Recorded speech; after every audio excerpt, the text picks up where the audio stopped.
Sa number 2,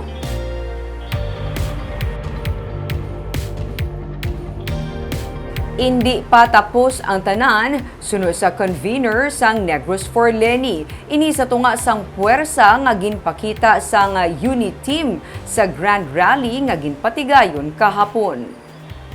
Ginsiling ni Negros Occidental Vice Governor Jeffrey Ferrer nga masobre sa 80,000 ang mga supporters nga nag-ida sa dalan sa caravan sa unit team halin sa Silay City pagkadto sa Bredco Port sa Bacolod pati na sa Grand Rally kahapon.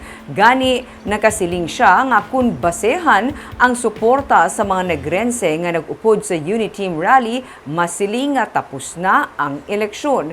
Pero para kay Anay Governor Lito Coscolluela, convener sang Negros for Leni movement, halos kasubong lang ang mga hitabo sang 1992 presidential elections kundiin nagkambyo man ang boto sa mga negrense. Sa paglunsar sang Las Alliance for Leni nga ginpangunahan sang Negros Youth for Leni, ginsiling ni Coscolluela nga ang mga pamatan-on kag ang kamatuuran ang magahatag sang diferensya sa mangin resulta sang May elections. Gidugang pa ni Coscolluela nga dako ang kabudlayan ang para sa kadam-an ang mga nagalinapta nga disinformation ilabi na sa social media. Pero paagi sa inspirasyon nga ginapakita sa mga pamatan-on sa karon, handa sila nga balabagan ang mga kabutigan kaga pagpaniplang gamit ang kamatuuran.